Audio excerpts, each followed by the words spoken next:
Zaid class 11। आज हम बात कर रहे थे जो मैंने आपको छोटा सा होमवर्क दिया था और उसमें मैंने आपसे कहा था कि हमें रोटेटिंग एक्सिस कोई चेंज हो रहे हैं और उससे अलग अलग हमारे पास बॉडी है तो उसका मूवमेंट ऑफ इनर्शिया निकलेगा कैसे। जैसे कि कल लास्ट हमने जो बात की थी, लास्ट मैंने आपको बताया था कि हम लोगों ने एक यूनिफॉर्म थिन रिंग को लिया था कल और इसका रोटेटिंग एक्सिस था इसका सेंटर और इसका मूवमेंट ऑफ इनर्शिया निकाला था। और मूवमेंट ऑफ इनर्शिया सबको पता है कि मूवमेंट ऑफ इनर्शिया होता है कि when a body is rotate its mass is analogous of movement of inertia.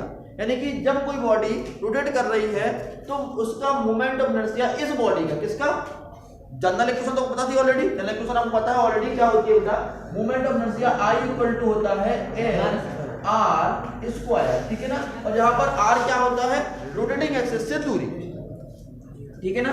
But यहाँ पर इस थिन रॉड के लिए I इक्वल टू कर हमने डेरिवेट किया था M L स्क्वायर अपॉन 12 और यही आपके NCERT में भी कुछ बॉडी हैं उनके बारे में लिखा हुआ था, ठीक है ना।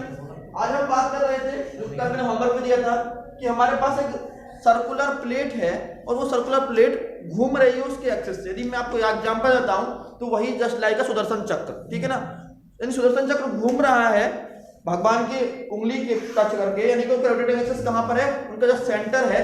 और उस समय जब सुदर्शन चक्र घूम रहा है तो उसका मूवमेंट ऑफ इनर्शिया कितना होगा हमें जे में कैलकुलेट करना है, ठीक है ना।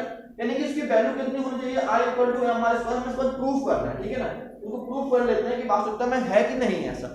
और मैंने आपको बताया था सबसे पहले करते क्या है। सबसे पहले हमारे पास मैं आपको समझाने के लिए अपने एक सर्कुलर डिस्क ले रहा हूं तो सर्कुलर डिस्क अपने सेंटर से घूम रही है इस तरह से, ठीक है ना। सर्कुलर डिस्क घूम रही है, मैंने आपको एज्यूम करा दिया कि भगवान श्री कृष्ण का सुदर्शन चक्र, ठीक है ना। अब हम क्या कर रहे हैं बेटा, देखना इसका यदि मैं बात करूं यहां पर सबसे पास वाला, तो यहां पर सबसे पास सेंटर के पास रेडियस कितनी होगी बेटा, 0 होगी। और कंटिन्यू इसके डायमीटर यानी कि पेरीमीटर पर जाते जाते रेडियस क्या करेगी, इंक्रीज करेगी, ठीक है ना। और यहां पर जाके रेडियस कितनी हो जाएगी, r हो जाएगी। यानी कि एक यदि मैं अज्यूम करूं जो जो गोल सर्कुलर प्लेट है वो पहले एक छोटा सा प्लेट रिंग है, उसके बाहर एक और रिंग लगी बड़ी, उससे बाहर एक और बड़ी रिंग लगी, उससे बाहर एक बड़ी रिंग लगी, यानी कि इस तरह से n नंबर ऑफ रिंग्स से मिलकर बना हुआ है।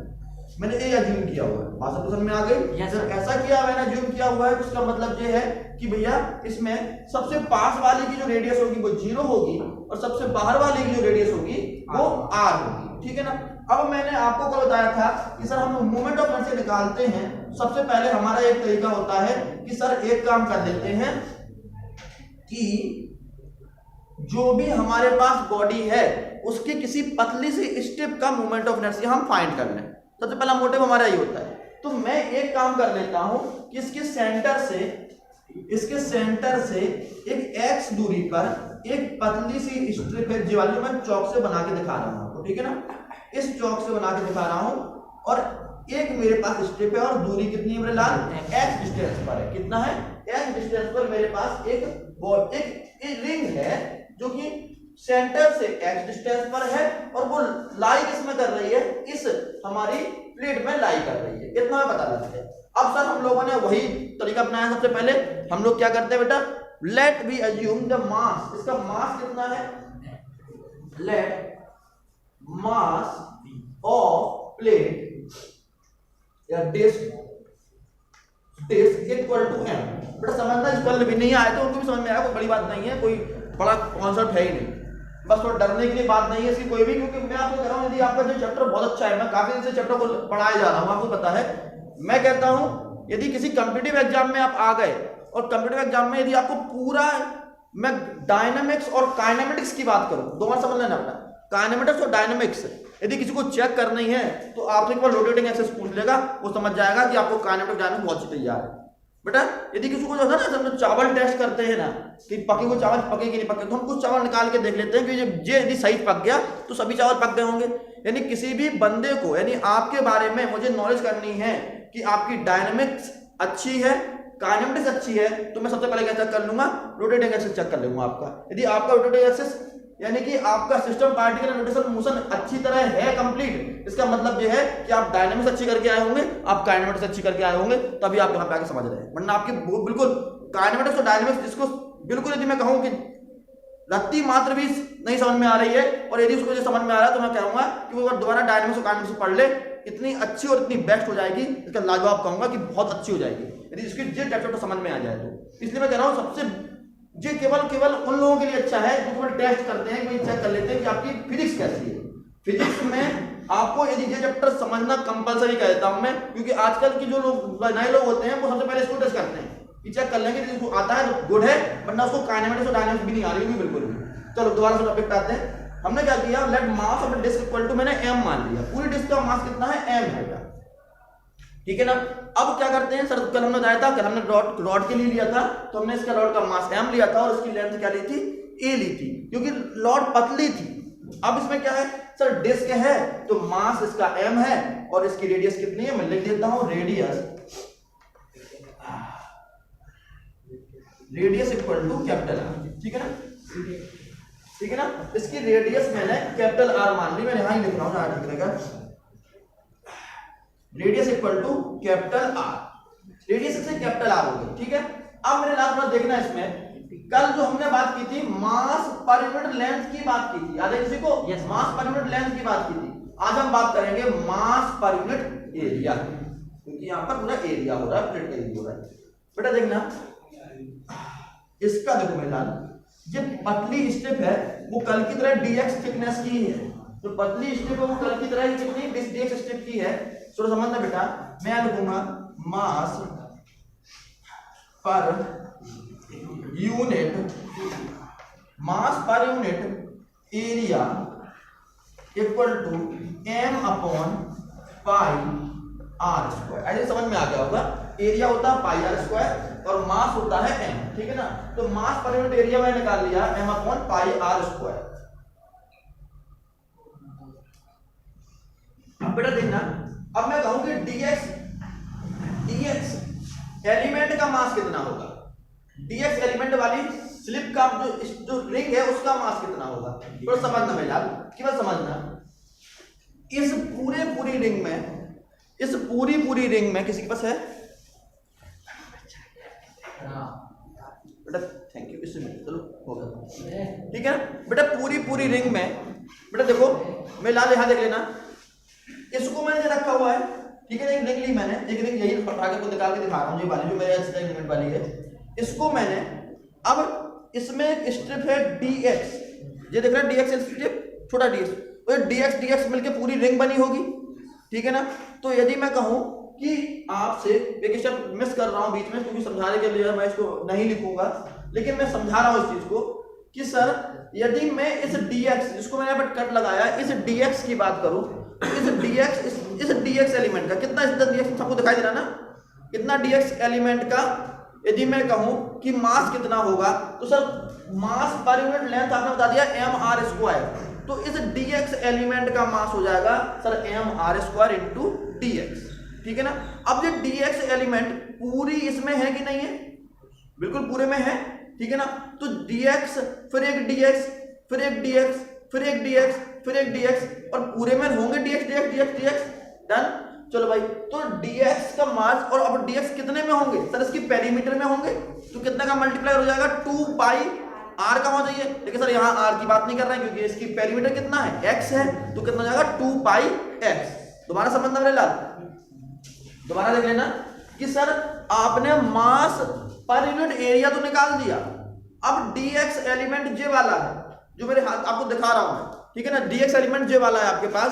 अब इस dx एलिमेंट से मिलके पूरी रिंग बनी होगी ये जो मेरे हाथ में है, तो इस dx का इस पूरे का मास कितना होगा सर, एक dx एलिमेंट का मास इंटू पूरे में मल्टीप्लाई बाई 2 पाई x क्यों किया, क्योंकि सर वो dx एलिमेंट कहां पर लाई कर रहा होगा sir, perimeter of the ring पर लाई कर रहा होगा, इस रिंग के पेरीमीटर पर लाई कर रहा होगा, इसलिए इसमें 2 पाई x का मल्टीप्लाई किया, ठीक है ना। तो मैं यदि लिखूं यहां पर mass of dx element ring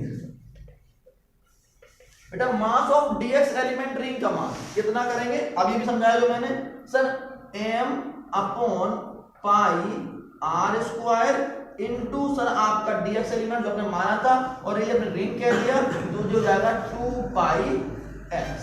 बात समझ में आ गई बेटा? डन। दोबारा समझना कि एक छोटे से एलिमेंट का मास, ठीक है, और वो पूरे में है, यहां से लेके और यहां तक पूरे में है, तो कितने का मल्टीप्लाई करेगा। बहुत से लोग इसको मिस कर जाते हैं, इसलिए मैं बार-बार इसको रिपीट कर रहा हूं, ठीक है ना। तो क्यों, जो डीएक्स एलिमेंट है वो पूरे पेरीमीटर में तो लाई करेगा ना बिल्लाल, ठीक है ना। जब पूरे पेरीमीटर में लाई करेगा तो एक डीएक्स एलिमेंट, दूसरा डीएक्स एलिमेंट, तीसरा डीएक्स एलिमेंट, चौथा पूरे से मल्टीप्लाई करना पड़ेगा। तो कितना कर देंगे, 2 पाई x का मैं मल्टीप्लाई कर दूंगा। वैसे एनसीईआरटी में नहीं है कोई चीजें, फिर भी मैं आपको समझाना जरूर समझता हूं उस चीज को, ठीक है ना। चलो अब क्या करें बेटा, कुछ कट रहा है तो उसे काट देते हैं बेटा। इस पाई से लेके ये पाई कट जाएगा, ठीक है ना। क्या निकल के आया, मैं यही लिख रहा हूं, ये समझ में नहीं आ रहा खड़े होकर देख लो, कोई दिक्कत नहीं, ठीक है ना, ठीक है ना। यहां पर हम लिख देंगे m upon R square 2x dx, ये तो मास निकल आया बेटा। अब हमारा जनरल इक्वेशन क्या होती है, I equal to M R square. तो बेटा हम लिखेंगे छोटे से, हम लिखेंगे छोटा सा जो अपने पास df स्ट्रिप है उसका मोमेंट। देखो बेटा मैं लिख रहा हूं small ring made bye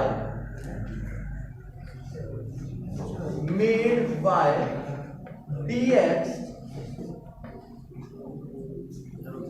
element. बेटा small ring made by dx elements movement of inertia di equal to, दोबारा समझना फिलहाल मैं शॉर्ट फॉर्म में लिख दी di इसलिए कि जो इस dx एलिमेंट से मिलके, जो इस dx एलिमेंट से मिलके जो रिंग बन रही है इसका मूवमेंट ऑफ इनर्शिया निकालना कितना होगा, जनरल इक्वेशन पे फॉर्म करेंगे, ठीक है ना। तो कितना हो रहा, I इक्वल टू क्या होता है बेटा m तो मैंने निकाल लिया मेरे लाल जी वाला, ठीक है ना। m तो मेरे पास ये है, कितना हो जाएगा m upon R square into 2x into dx, ये तो हमारे पास पूरा m है। अब दूरी कितनी है सर, दूरी तो x थी ना यहाँ की, यहाँ से लेके और इस सेंटर से लेके और इस यहाँ तक की दूरी कितनी थी बेटा, x थी। हम पहले ही कह चुके हैं कि सेंटर से दूरी कितनी है इस रिंग की, x है। तो कितना हो जाएगा बेटा x स्क्वायर, तो हमारे पास di हो गया, ठीक है ना। आगे जी हमें बात करना है तो I इक्वल टू कितना होगा sir, I equal to di का इंटीग्रेट क्यों कर रहे हैं, क्योंकि इस तरह की n नंबर ऑफ रिंग बनी होगी, इससे छोटी रिंग होगी और छोटी रिंग होगी जो कहां से शुरू हो रही है, 0 से शुरू हो रही है, और जहां कहां तक रही है, कितनी बड़ी रिंग बनेगी सर, इसकी रेडियस तक बनेगी r तक।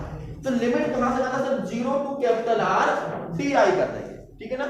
0 टू कैपिटल R di कर देंगे। मैं वैल्यू पुट कर रहा हूं बेटा, I equal to line integration of 0 to capital R m upon R square 2x dx x square. थोड़ा समझना भाई लाल, मैं कई बार शॉर्ट ट्रिक बता चुका हूं, जिसके साथ में d लगा हो उसको छोड़ के सब कुछ कांस्टेंट होता है, उसको छोड़ के सब कुछ कांस्टेंट होता है, ठीक है ना। तो यहां से I इक्वल टू हो जाएगा बेटा m R स्क्वायर और 2 भी हो जाएगा बेटा, क्योंकि 2 को भी हम बाहर निकाल देंगे, ठीक है। अब कितना बचा, x क्यूब dx और line integration of 0 to capital R। याद करो, यदि कहीं पर भी हमने लिमिट लगा दी तो उसे हम बोलते हैं डेफिनेट इंटीग्रेशन, और इसमें कोई भी कांस्टेंट नहीं होगा, upper limit minus lower limit किया जाएगा, ठीक है ना। चलिए भाई, I equal to 2m upon R square, और ये कितना हो गया, r की पावर 4 अपॉन 4 और लिमिट, सॉरी x की पावर 4 और r लिमिट लगा ली, ठीक है बेटा। आगे देखना बेटा, I equal to 2m upon R square, r की पावर 4 माइनस 0 की पावर 4 अपॉन 4। बेटा देखना, अपर लिमिट की वैल्यू पुट करी और फिर माइनस लोअर लिमिट की वैल्यू पुट कर दी, तो I इक्वल टू कितना हो जाएगा, 2m upon R square into R की पावर 4 अपॉन 4, यहां से कट गया 2 टाइम्स और ये कट गया 2 times I equal to M R square upon 2। और आई थिंक हमें यही प्रूफ करना था, I equal to M R square upon 2। थोड़ा देखना, दोबारा देखना बेटा, क्योंकि जरूरी है आपको समझना इस चीज को, ठीक है। मैं दोबारा थोड़ा सा समझा देता हूं। हमें यदि किसी भी डायमेंशन का प्रूफ करना हो, कोई भी डायमेंशन अपनी हो उसका प्रूफ करना हो, तो सबसे पहले हम एक स्ट्रिप का प्रूफ कर देते हैं कि किसी तरह हम एक स्ट्रिप निकालते हैं, एक स्ट्रिप निकालते हैं, ठीक है ना। और इस स्ट्रिप का हमने डी प्रूफ कर दिया, और डी सबसे पहले हमने कितना निकाला, सर से आपने डी निकाल दिया, जे ही सही निकला है हमारे पास, ठीक है ना। फिर हम क्या करेंगे, फिर हमारे पास दिमाग लगाने में एक छोटे से टॉपिक रहता है कि चेंज क्या हो रहा है। याद करो, उस कलम में रॉड ली थी, उसमें हमारी लेंथ चेंज हो रही थी, कहां से कहां तक सर, ओरिजिन से लेके प्लस x/2 से और ओरिजिन से लेके माइनस x/2 तक, ठीक है ना। बट यहां पर चेंज क्या हो रहा है लाल, यहां पर चेंज हो रहा है, डिस्टेंस चेंज हो रही है।